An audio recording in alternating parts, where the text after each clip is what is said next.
자, 오늘 그 환자 아프신 분들을 위해서 제가 준비를 했습니다. 어깨 통증, 회전근개 파열이 과연 무엇이고 어떻게 치료하는 게 좋고 보통 치료 과정은 어떤지 거기에 추가로 또 저희 전기신경 치료는 어떻게 여러분들에게 도움이 되는지를 설명을 좀 드려보도록 할게요. 좀 목소리가 좀 많이 깔아앉아서 좀 지루하실 거예요. 간단하게 하겠습니다.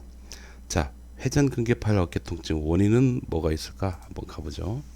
제가 미리 준비해 놨습니다. 여러분 어깨 관절은요 허공에 떠 있는 관절입니다. 그래서 중력의 영향을 받지 않죠. 그래서 크게 보면은 이렇게 여기 보시면 하나, 둘, 셋 이렇게 네 개의 근육에 의해서 지금 잘 매달려 있는 그런 근육이다라고 보시면 돼요. 그러니까 얘는 태생적으로요. 근육이 약해지면 팔이 조금 늘어지면서 힘줄이 손상될 수밖에 없어요. 그러니까 쉽게 갑시다. 어깨는 여러분 그래서 나이를 먹으면 누구나 다 상합니다.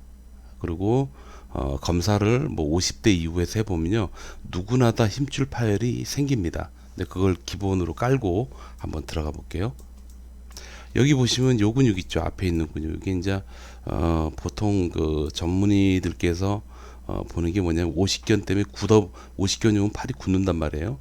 굳으면 몸이 구조가 좀 변해요. 변할 때 가장 구축이 잘 일어나는 그런 근육으로 봐요. 그래서 이 캡슐 자지 캡슐인데 여기 보시면 이게 캡슐입니다. 이런 것들이 캡슐이 되는데요. 이 캡슐 자체에 굳어 있는 게 오십견 그렇게 되지만 그 외적인 요소로 이런 근육들이 문제가 생기면 오십견이라고도 얘기를 해요. 이 근육은 여러분 보시기에 별거 아닌 것처럼 보이지만 아주 뗀뗀하고 중요한 거예요. 정면에서 반대쪽 걸 한번 볼까요? 보시면 날개뼈 안쪽에 붙어 있는 뼈가 되겠습니다. 이렇게. 그래서 이 근육들이 근육의 어떤 밸런스가 무너지고 힘줄이 파열되고 하면 여러분들은 아파지게 되는 겁니다. 특히 요 근육이 제일 많이 파열해 와요. 요걸 극상근 그리고 이런 부분에 이제 약간 파열 혹은 찢어졌다라는 그런 표현을 여러분 들으시게 되는데 그게 이제 극상근 건파열 혹은 회전근개 파열 그렇게 얘기를 진단을 받으시게 되는 겁니다. 여기서 또 오해하지 마실 게 뭐냐면 제가 그 전문 선생님한테 얘기 들은 거고 가장 여러분들도 쉽게 이해할 수 있는 방법인데요. 힘줄을 옆에서 이렇게 보잖아요. 이게 아프면 이렇게 부어요. 근데 부은 상태에서 위에 이렇게 뼈도 있고 막 그렇잖아요. 얘가 조금씩 부딪혀요. 이렇게. 이걸 플랩 현상이라 그러는데 부딪히면서 얘가 좀 갈려요. 그리고 약 먹고 주사 맞고 좀 가라앉으면 다시 힘줄이 이렇게 얇아지겠죠. 얇아지는데 처음 상태보다 부어있는 상태에서 이렇게 그 뭐죠? 이게 약간 갈렸잖아요. 예, 갈리고 부딪히고 막 그 너덜너덜해지고 막 그런 상태가 된 것만큼 이 사이즈가 만약에 처음 힘줄 두께가 이만했다면 이게 조금 얇아지는 거예요. 이렇게 얇아진 거가 얼만큼 얇아졌느냐를 가지고 30%, 40%, 뭐 50% 파열 그렇게 여러분들이 얘기 들으시는 거예요. 그래서 혹시 여러분들 중에서 찢어졌다 그러면은 이렇게 찢어진 걸로 생각하셨다면 그게 아니고 힘줄이 얇아진 거다. 예, 많이 써서 퇴행성 변화로 인해서 얇아졌다라고 보시면 돼요. 지금까지 정리한 게 통증의 원인, 어깨 통증의 원인, 회전근개 파열의 원인이 됩니다. 그다음 치료 방법은 수술이 있고요. 주사, 약물, 재활치료, 운동이 있습니다. 그러니까 위로 올라가면 갈수록 좀 상위 레벨의 치료가 되는 거고 밑으로 가면 갈수록 일단은 센 치료를 안 하고 뭐 아주 가볍게 해서 좋아질 수 있는 가능성이 있다 해서 선택적으로 사용을 하게 됩니다. 여기서 수술에 대해서 잠깐 언급을 좀 들어봅시다. 전문의들께서 보통 워낙 설명을 많이 해주시니까 저도 이제 근데 저도 똑같이 전문의처럼 그 같은 패턴으로 같은 방향에서 설명하는 것보다 좀 약간 밖에 있는 입장에서 설명을 좀 들어볼게요. 힘줄 파열에 의해서 수술을 해야 된다라고 얘기하는 거예요. 제가 보기 기준은 하나, 둘, 세 개 정도 있다고 봐요. 하나는 뭐냐면 힘줄이 너무 많이 파열된 거예요. 그래서 이게 완전히 파열되면 여러분 근육이 이렇게 말려 올라가요. 말려 올라가면 꼬매기 어려워요, 여러분. 이렇게 구멍 뽕뽕 뚫어서 이렇게 짬매주는데 이 꼬매기가 어려워서 1번. 그다음 두 번째는 뭐냐면 이게 이제 너무 많이 여러분들께서 오랫동안 방치하시거나 혹은 뭐 여러 가지 이유로 인해서 힘줄이 많이 약해진 거예요. 예? 나이 먹으면 약해지잖아요. 많이 약해져서 수술을 해도 꼬매줘도 재파열이 될 수 있는 그런 조건이 그 조건에 임박했다. 혹은 뭐죠? 이렇게 그렇게 될 가능성이 매우 높다. 그러면 아니 수술을 하면 멀쩡해져야 되는데 다시 재수술을 해야 될 정도로 나빠진다면 문제가 되잖아요. 그래서 힘줄이 너무 약해진 게 2번. 세 번째는 뭐냐면 1번이나 2번처럼 그렇지는 않는데 너무 아파요. 그래서 밤낮을 안 가리고 여러분들이 너무 아파서 삶의 질이 떨어지는 거예요. 보통 그러면 수술을 권하시더라고요. 자, 여기서 약간씩 이제 병원의 전문의하고 환자분하고 약간 갭이 이제 차이가 좀 생각하는 차이가 나타납니다. 뭔지를 좀 말씀드릴게요. 제가 준비를 해봤습니다. 여러분들이 느끼는 통증 분석입니다. 여러분들이 느끼는 통증 분석인데요. 여러분들은 통증을 느끼는 원인이 통증을 느끼는 이유가 딱 하나라고만 생각하시는 것 같아요. 딱 하나라고만 생각하시는 것 같은데 그게 아닙니다. 그게 아니시고 여기서 보시면 아까 힘줄 파열 얘가 통증의 원인이 되죠. 그래서 1번 통증의 원인이 생기면 그 다음에 부어요. 부은 것도 상당히 통증에 큰 영향을 줍니다.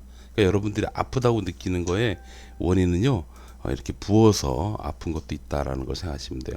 그리고 요게 진행되면 여러분 신경이 되게 예민해져요. 그래서 어깨 부위를 지배하는 신경이 많이 예민해지는 거죠. 예민해지면 이것 또한 되게 아픕니다. 그래서 조금만 움직여도 아프다고 느끼게끔 몸이 시스템화 돼 버리는 거예요. 그래서 안 움직이게 되죠. 안 움직이게 되면 4번 근육이 긴장돼. 야, 이거 장난 아니에요. 근육이 긴장되면요 정말 많이 아파요. 여러분들은 모르시는 겁니다. 그 다음 이 모든 게 합쳐지면 뭐가 있냐면 관절이 문제가 와요. 그걸 저희는 LOM이라고 합니다. 그러니까 어깨가 굳어버리는 거지. 그러니까 여러분 어깨가 아프신 현재 아픈 거는요 이틀 안에서 통합적으로 섞인 거를 여러분이 아프다고 느끼시는 거예요. 자, 이 상태가 현재 아픈 거에 대한 현실입니다. 로 봤을 때 얘가 수술을 한다라는 거는 얘를 제거하는 거잖아요. 이 부분을 복원시켜 주는 겁니다. 그럼 복원을 시키면 나머지 문제들이 해결될까요? 그렇게 생각하시나요? 어떻게 생각하세요? 해결이 안 됩니다, 여러분. 수술을 하고 나도 여전히 부어 있고요. 신경이 여전히 과민화돼 있고 근육도 여전히 긴장돼 있고 관절 동안 여전히 굳어 있습니다. 그게 현실입니다. 그래서 보통 수술을 하고 나면 수개월 동안 부종을 줄이고 신경을 안정화시키고 근육을 이완시키고 관절 운동을 해주는 재활 치료를 하게 돼 있어요. 수술을 하고 나도. 그런데 여기서 갭이 무슨 갭이 있냐면 여러분들은 원인부에 대해서 수술을 하고 나면 나머지도 한꺼번에 해결되는 걸로 생각해요. 여러분 큰 착각입니다. 절대 그렇게 안 되고요. 여러 가지 원인 중에서 수술까지 고려해야 될 정도로 여러분들이 몸이 아파서 수술을 통해서 주사나 약물로 아니고요. 수술을 통해서 원인부를 제거한다라고 보시면 되겠어요. 이해되시죠? 예, 그런 거지. 나머지도 같이 다 사라진다? 아닙니다. 그래서 가능하면 수술은 안 하는 게 낫습니다. 그러니까 어쩔 수 없이 하는 경우를 제외하고 안 하는 게 낫고요. 그렇습니다. 자, 이런 거를 또 다시 딱 정리해서 그 다음 수술이 그렇고요. 그 다음에 주사는 관절 속에다가 넣어주는 주사가 있고 관절 주변에 근육에다 쓰는 주사가 있는데 처음에 놔주는 그 관절 속에 넣는 게 보통 스테로이드를 많이 쓰셔서 이제 빠른 이제 소염 작용을 위해서 하는 거고요. 그 주변에 근육에다 놔주는 거는 뭐냐면 요즘 이제 흔히 프롤로라고 많이 하죠. 그래서 그 근육을 좀 재생시켜 준다라는 논리로 그렇게 여러분들에게 적용을 해줍니다. 다음 재활치료, 물리치료라고도 하죠. 냉정하게 물리치료라고 하죠. 자, 물리치료에는 운동이 포함이 됩니다. 그래서 이 모든 것들은 말 그대로 이제 어깨 힘줄은 일정 시간이 지나면 안정적으로 변해요, 여러분. 그러니까 안정적으로 변하는데 문제는 뭐냐면 안정적으로 변하고 난 다음에 관절이 굳어 있다든지 부어 있다든지 그러면은 비록 힘줄이 안정이 돼도 여전히 아프거든. 그건 제가 아까 통증의 원인에서 말씀드렸죠. 예, 통증의 원인부가 안정이 돼도요, 붓는 거, 과미나 근육의 긴장, 관절의 굳음, 그건 여전히 있단 말이에요. 예, 그래서 그 힘줄의 원인부가 안정이 될 때까지 꾸준히 정상적으로 부기가 없고 신경 과민화가 안 되고 그 다음에 근육을 잘 풀어서 근육이 긴장되지 않게 하고 관절 기능을 유지시켜 주는 것, 그게 바로 물리치료다라고 보시면 되겠습니다. 자, 그런 의미에서 여러분, 이 치료 방법에서요, 그 어떤 것도 중요하지 않은 게 없어요. 근데 그 중에서 여러분들이 선택적으로 할 수 있는 방법은 뭐가 있느냐? 수술입니다. 수술은 만약에 여러분들이 결정을 받으시잖아요. 수술해야 된다라는 그런 권유를 받으셨다면, 그 전문의를 못 믿어서가 아니고요. 여러분, 같은 전문의 입장에서도 견해가 다 다르시더라고요. 그래서 이 병원 저 병원 다 다녀보세요. 작은 병원부터 큰 병원까지 적어도 두세 군데 정도 돌아다녀 보시고 나서 공통적으로 나오는 얘기가 있어요. 많이 나오는 얘기. 주로 그 얘기를 따라가시면 아마 여러분들이 나중에 혹시라도 후회할 만한 그런 일을 하지 않을 거다라는 거를 말씀드립니다. 다음, 저희 전기신경치료에 대해서 어떻게 접근하는지를 말씀드릴게요. 일반 물리치료나 운동하고는 좀 차원이 틀리죠. 얘는 어디에 최적화되어 있냐면 통증, 이렇게 보시면 돼요. 아픈 거를 조절하는데 그 최적화되어 있습니다. 그래서 원인부가 개선되어 안정될 때까지 통증 조절 및 기능을 유지시키는 것이 목적입니다. 이렇게 보시면 되겠어요. 전기신경치료는 원인부가 아까 제가 말씀드린 대로 여기 보시면 원인부는 어차피 전문의에서 잘 해결되거든요. 나머지 요소, 붓고 신경의 과미나 근육의 과긴장 이런 것들을 전기신경치료가 그러니까 원인부가 계속 안정될 때까지 통증 조절하고, 아이고 오타가 났네요. 이렇게, 예, 통증 조절 및 기능, 그 기능 자체를 유지시켜 주는 거죠. 그래서 신경을 안정화시키고 근육을 풀어주고 그 다음에 기능을 잘 유지시켜 줘 가지고 원인부가 완전히 개선이 됐을 때 정상적인 생활을 빨리 할 수 있도록 해주는 그런 방법이 첫 번째 목적. 두 번째는 뭐냐면 이 전기신경치료는 통증이라고 그랬잖아요. 원인부가 개선되는 그 과정, 완전히 개선되는 그 과정까지는 환자들이 아픈 거에 노출될 수밖에 없어요. 그 이유는 제가 계속 강조하지만 요거 통증의 원인은 여러 가지이기 때문에 그런데 그 중에서 원인부가 가라앉는 동안에 2번항, 3번항, 4번항은 계속해서 유지가 된다고요. 그러니까 여러분들은 계속 아플 수밖에 없는 거예요. 그런데 지금 제가 이제 여기서 봤을 때 전기신경치료를 같이 병행하게 되면 어떻게 되냐면 원인부가 개선될 때까지, 여기 보시면 때까지 아예 처음부터 통증을 조절하고 기능을 유지시켜 주는 게 목적이에요. 여기에 맞춰져 있기 때문에 여러분들은 어떤 차이가 있느냐, 전기신경치료 하고 안 하고 차이가, 그냥 아픈 거에 노출되어서 아픈 상태에서 원인부가 개선될 때까지 계속 지내느냐, 아니면 아픈 그 시점부터 통증 조절을 해서 덜 아프거나 안 아프면서 이 원인부가 개선될 때까지 기다리느냐, 그 차이예요. 한마디로 삶의 질의 차이가 좀 많이 나죠. 예? 아픈 게 좋아질 때까지, 그러니까 원인부가 가라앉을 때까지 계속 아픈 거에 노출되는 게 낫겠어요? 아니면 아픈 게 조절되는 게 낫겠어요? 그런 의미에서 전기신경치료는 여러분들에게 크게 도움이 됩니다. 자, 이 정도만 설명할게요. 사실 얘기하자 보면 한도 끝도 없는데 그렇습니다. 그러니까 일단 여러분 제가 생각하는 거는요, 정형외과가 됐건 물리치료과가 됐건 아니면 뭐 통증의학과가 됐건 뭐든지 간에 각자 그냥 그 한 과가 전부를 다 주관할 수는 없다고 생각해요. 왜? 여러분들의 몸은 아주 복합적인 존재거든요. 그렇기 때문에 한 파트에서 끝나면 다음 파트가 중요하고 다음 파트가 중요해서 말 그대로 각 파트가 긴밀하게 협조를 해야지만 여러분들이 건강해질 수가 있습니다. 그러니까 수술을 잘하는 뭐 수술만 잘하면 된다. 이제 그 생각 버리세요. 물리치료만 잘하면 된다. 그 생각도 버리세요. 우리 마통과에서 뭐 통증 주사를 맞는다.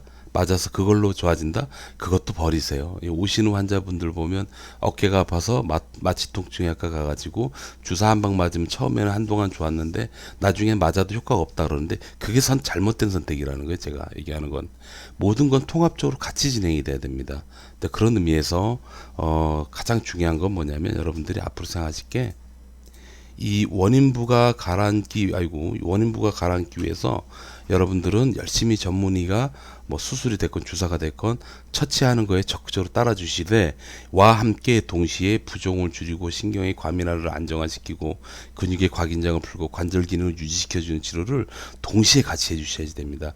그러면은 여러분들은 아파서 병원에 치료하는 그날부터 즉시로 바로 편안하게 잘 유지하면서 원인부가 안정화될 때까지 그냥 일상생활 하시면서 잘 생활하실 수가 있는 겁니다. 말이 좀 길죠? 제가 최대한 짧게 했는데도 그렇습니다.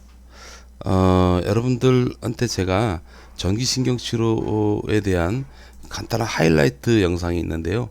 이게 좀 영상이 좀 지저분한데 이분은 석회화 건염이 있는 분이에요. 석회화 건염에 그 다음에 힘줄 파열로 건재걸 수술을 할 뻔한 환자분이셨거든요. 제가 하이라이트로 준비를 해놓은 게 있으니까 이거 보시고 이 영상을 마치도록 하겠습니다. 감사합니다. 옆으로 다시 한번 올려보십시오. 올라갈 수 있을 때까지 올려보십시오. 더 올리면 아파요? 앞으로 한번 올려보시죠. 앞으로. 제가 살짝 꺾어볼게요. 아파요? 열중시 안 넣으시고 열중시. 안 가요?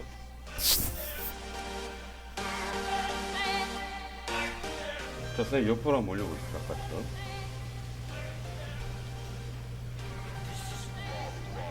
그 정도에서 아프시면 되지? 네, 아까보다 좀 낫네? 다시 한번 올려보세요.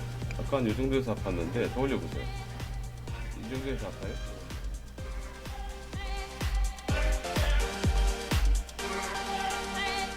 자, 팔 한번 옆으로 올려보세요. 어떠신가요? 어떠세요? 어떠십니까?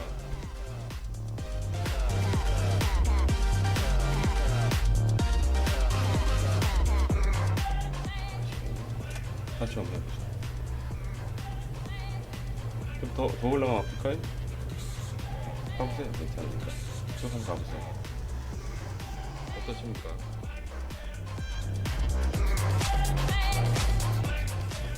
올리실 때 어떠십니까? 네? 아까보다 좀 어떠세요? 아까 10점이 지금 몇 점 정도 남은 것 같아요?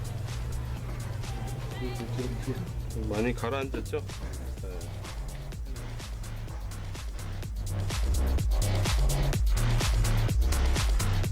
쪽으로 팔 피고 옆으로 쭉 올려봐요. 어떠세요? 네, 많이 좀 편안하시죠? 네. 다행입니다. 지금 나왔는데 시간이 없어서. 네, 알겠다.